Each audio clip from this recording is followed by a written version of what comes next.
I do think that the collapse of the wave function is something that's not nothing, but I don't think it's a real dynamical process. I think my view is rather different from this.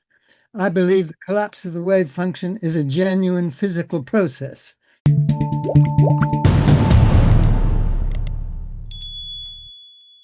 Let me start with a very, very quick summary of some of the terms of this discussion, help bring people up to speed. So, as formulated by Paul Dirac around 1930 and John von Neumann in 1932, the standard axioms, the basic starting ingredients for what we call quantum theory in its orthodox textbook formulation consist of, roughly speaking, the following propositions. We represent the state, a thing called the quantum state, in the simplest case, the wave function for our system, by a mathematical ingredient. This ingredient, when it is left undisturbed by outside influences or measurements, evolves in a smooth, deterministic way called the Schrödinger equation. The theory and its mathematical ingredients are connected with observable empirical physical reality through the measurement axioms. This is where the controversy comes in. There's a set of axioms, postulates that explain how an observer, like a person, but probably not just people, interact with quantum systems. When we do a measurement on a system, these axioms tell us what we can find in the measurement, what results we can find, with a probability given by a special formula that combines the wave function with other mathematical ingredients and yields a probability given by a formula called the Born rule, named after Max Born. And then, relevant to this debate, immediately following getting that result, the quantum state locks in the result. There's a mathematical procedure called a projection or reduction or collapse of the quantum state or the wave function. And this, at the level of the mathematics, ensures that should the same exact measurement be repeated, you're almost with certainty guaranteed to get exactly the same result.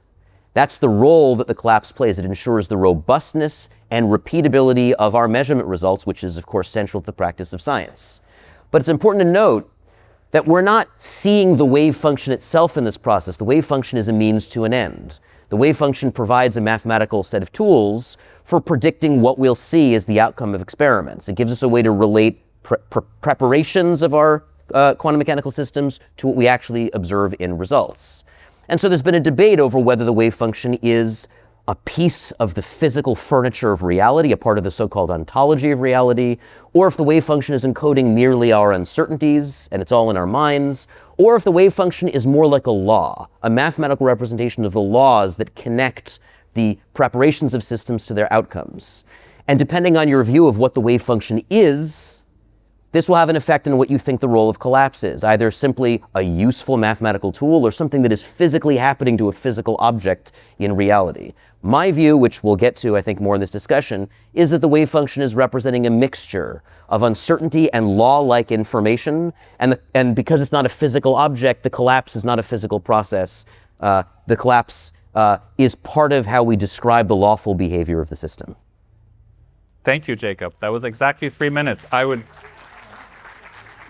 And since you helped spend almost all the 3 minutes to elucidate for the audience, I'll give you bonus 30 seconds. Or do you feel like you outlined your position for the debate? Wow, gosh, thank you. Well, I want to thank my parents and and my teachers and of course my co-panelists. So that's how I've used my 30 seconds. Thank you. Excellent. All right. I hope that was clarifying to start with. And then Alyssa, your take. Emperor's New Clothes? Okay, so I think Jacob and I have different views about the ontological status of the wave function. Maybe I take more of a realist attitude to that, but let me just address the question about collapse and whether we should think the collapse of the wave function is an emperor in its new clothes concept, you ask.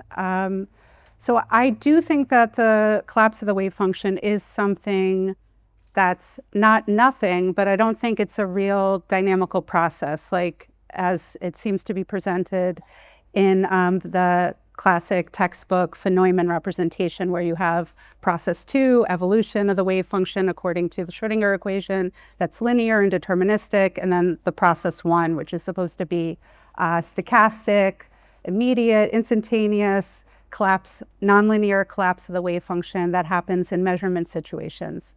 I don't think von Neumann took that seriously as a real dynamical process.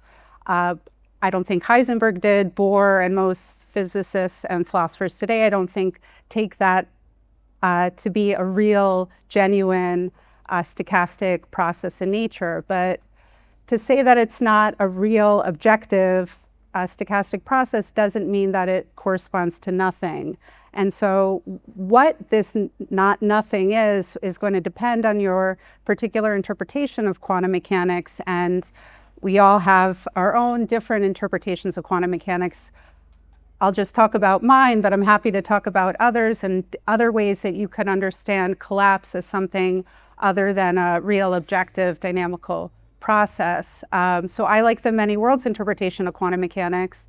And if you believe in the many worlds interpretation, then following Everett, who developed this interpretation originally as the theory of the universal wave function in 1957, you're going to think that the only dynamical process in nature is von Neumann's process 2. So the linear deterministic evolution of the wave function according to the Schrödinger equation.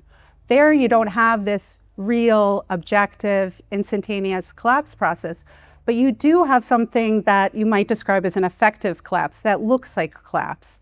And so what that is when you have a system that you as an observer or measurer is interacting with that is in one of these indefinite states. It's in a superposition, for example, of being over here, located over here, and located over here.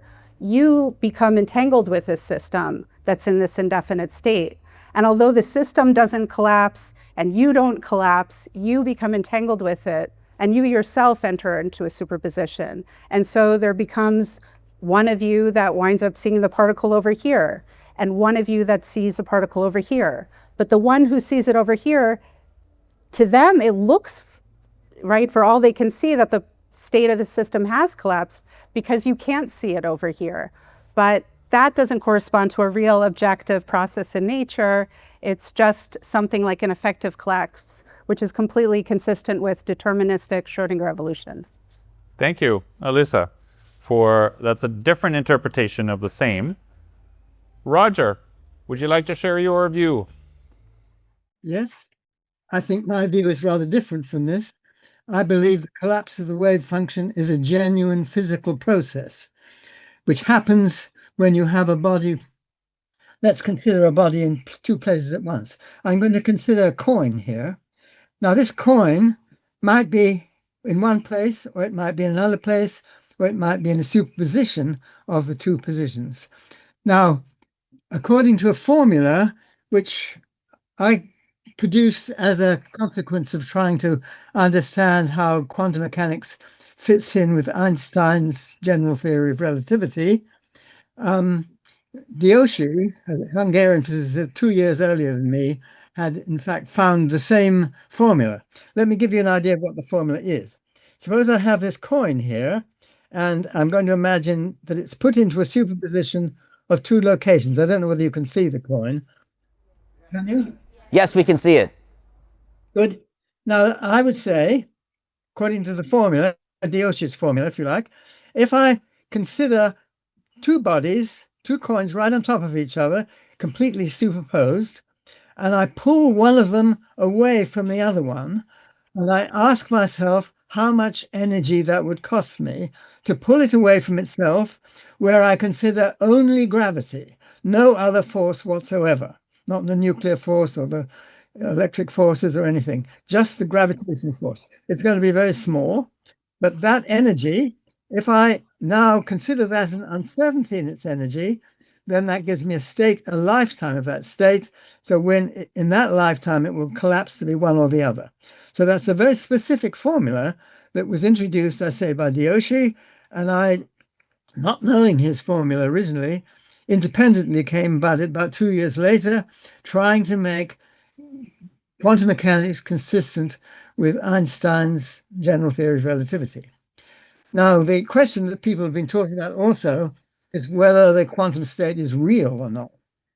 If you consider a different set of arguments which have to do with the consistency with special relativity, what you find is that there are two notions of reality, one which I call classical reality and the other quantum reality. Classical reality you can ask the state and say, hello, state, what is your state?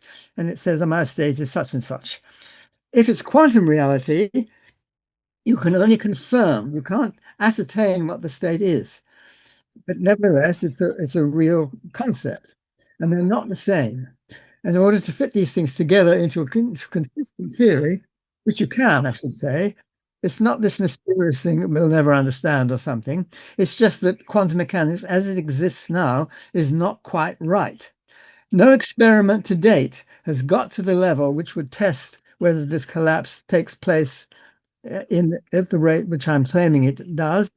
And it would be, there are some programs for such experiments, but none has got close to seeing it. It's really difficult. To continue watching this video, click the link in the top left or in the description below. With a free trial, you can enjoy the full talk and thousands more. Thank you for being part of the conversation.